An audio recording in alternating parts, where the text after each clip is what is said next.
Hi, എന്താണ് വിശേഷം? എല്ലാവർക്കും സുഖല്ലേ? മഴയൊക്കെ എങ്ങനെയുണ്ട്? ഇന്ന് കുറച്ചൊന്ന് ഒതുങ്ങി നിൽക്കുന്നുണ്ട് അല്ലേ? പക്ഷെ പെയ്തോളും. എൻ്റെ വീഡിയോസൊക്കെ എല്ലാവരും കാണുന്നില്ലേ? ആദ്യമായിട്ടായിട്ട് എൻ്റെ വീഡിയോ കാണുന്നവരെ എൻ്റെ ചാനൽ സബ്സ്ക്രൈബ് ചെയ്യണം. എല്ലാ വീഡിയോസും പോയി കാണാം. ഞാൻ കുക്കിംഗ് മാത്രമല്ല, ക്രോഷ്യ വർക്ക്, പ്ലാന്റ്സിനെ പറ്റി, പിന്നെ കുക്കിംഗ്, ഇനിയും വേറെ പുതിയ ഐറ്റംസൊക്കെ വരാനുണ്ട്. അപ്പം എല്ലാവരും എൻ്റെ ചാനലൊക്കെ ഒന്ന് കാണുക, സബ്സ്ക്രൈബ് ചെയ്യണം മറക്കാതെ കേട്ടോ. വീഡിയോ കണ്ടു കഴിഞ്ഞ് ലൈക്ക് ചെയ്യുക, ഷെയർ ചെയ്യുക, പിന്നെ കമൻസും ഇടണം.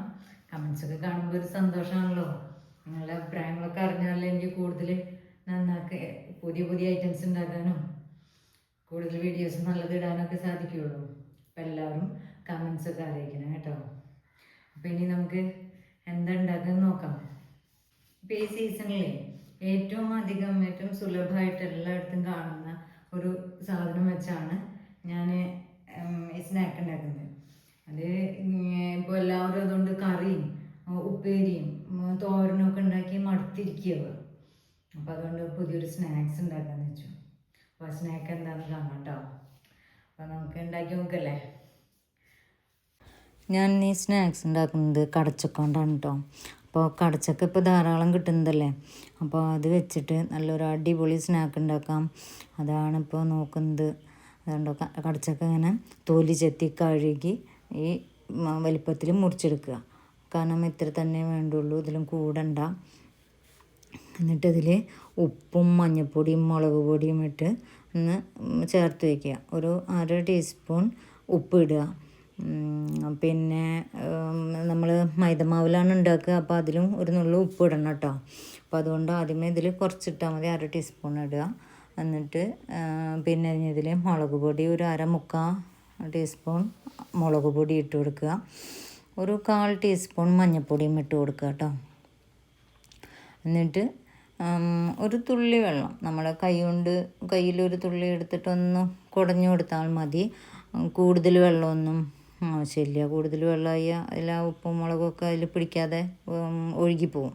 അപ്പോൾ കുറച്ച് വെള്ളമായിട്ടൊന്ന് ജസ്റ്റ് അതിൽ പറ്റിപ്പിടിക്കാൻ മാത്രമുള്ളത് വെള്ളത്തിൽ ഒന്ന് മിക്സ് ചെയ്ത് ഒരു 5 മിനിറ്റ് നമുക്കത് മാറ്റി വയ്ക്കാം കേട്ടോ. വയ്ക്കണമെന്നൊന്നുമില്ല, എന്നാലും വെച്ചാൽ നല്ലത്. ഉണ്ടോ, ഈ കട്ടിയിലാണ് അത് മുറിച്ചെടുക്കേണ്ടത്. എന്നിട്ട് ഇനി നമുക്ക് കുറച്ച് മൈദപ്പൊടി, അതായത് ഒരു 1/2 കപ്പ് മൈദ എടുക്കാം. അതിൽ ഒരു 1/4 കപ്പ് വെള്ളം ആദ്യം ഒഴിച്ച് നോക്കുക, വേണമെങ്കിൽ വീണ്ടും എടുക്കുക. പിന്നെ ഞാനിതിൽ വേപ്പില ചതച്ചിട്ടിട്ടുണ്ട് കേട്ടോ. അത് നല്ലൊരു ഫ്ലേവറാണ്. പിന്നെ ഒരു നുള്ളു ഉപ്പ് ഇട്ടിട്ടുണ്ട്. പിന്നെ ഇത് കടച്ചക്ക കഴിക്കുമ്പോൾ ചിലർക്ക് നെഞ്ചരിച്ചിലും ഒക്കെ ഉണ്ടാവും. അപ്പോൾ അങ്ങനെയുള്ളവർക്ക് വേണമെന്നുണ്ടെങ്കിൽ ഒരു വെളുത്തുള്ളിയുടെ അല്ലി ചതച്ച് ഇടുന്നത് നല്ലതാണ്.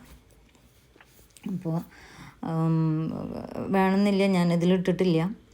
ആവശ്യമുണ്ടെങ്കിൽ ഇടാം. ഇഞ്ചിയൊന്നും ഇടരുത്, അതൊന്നും അതിന് ടേസ്റ്റ് ഉണ്ടാവില്ല. അപ്പോൾ ആദ്യം 1/4 കപ്പ് ഒഴിച്ചു, പിന്നെ കുറച്ചും കൂടെ വെള്ളം വേണ്ടി വന്നു, അതും കൂടിയും ഒഴിച്ചു. ആകെ ഒരു 1/2 കപ്പ് വെള്ളം ഒഴിച്ചിട്ടുണ്ടായിരിക്കും. എന്നിട്ട് അത് മാവ് റെഡിയാക്കി വയ്ക്കുക. അതിൽ ആ പീസൊക്കെ ഇട്ടിട്ട് ഒന്ന് മിക്സ് ചെയ്ത് വെക്കുക കേട്ടോ. എന്നിട്ട് ഒരു പാൻ വെച്ച് ചൂടാവുമ്പോൾ എണ്ണ ഒഴിച്ചു കൊടുക്കുക. നല്ല വെളിച്ചെണ്ണയാണ് ഇതിലേക്ക് നല്ലത്. വെളിച്ചെണ്ണ ഒഴിച്ച് എന്ത് പലഹാരം ഉണ്ടാക്കാനും വെളിച്ചെണ്ണയാണല്ലോ നല്ലത്.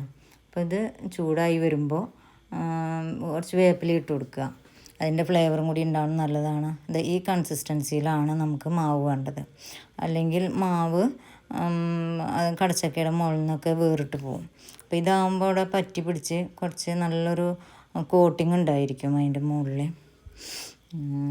അപ്പോൾ ഇത് മെല്ലെ ഇട്ട് കൊടുക്കുക. ചൂടായ വെളിച്ചെണ്ണയാണ്, പെട്ടെന്നൊന്നും ഇടരുത്, മെല്ലെ സാവധാനത്തിൽ ഇട്ട് കൊടുക്കുക.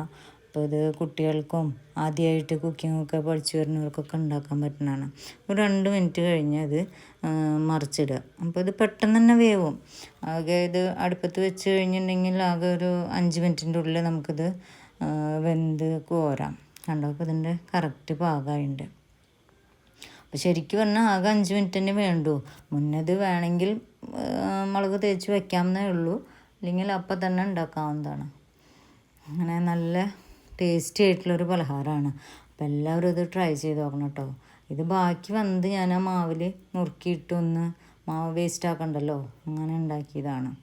അത് നമ്മൾ പെണ്ണുങ്ങൾക്ക് അങ്ങനെ ഒരു പതിവുള്ളതല്ലേ, ഒന്നും കളയാതെ സെറ്റാക്കണത്.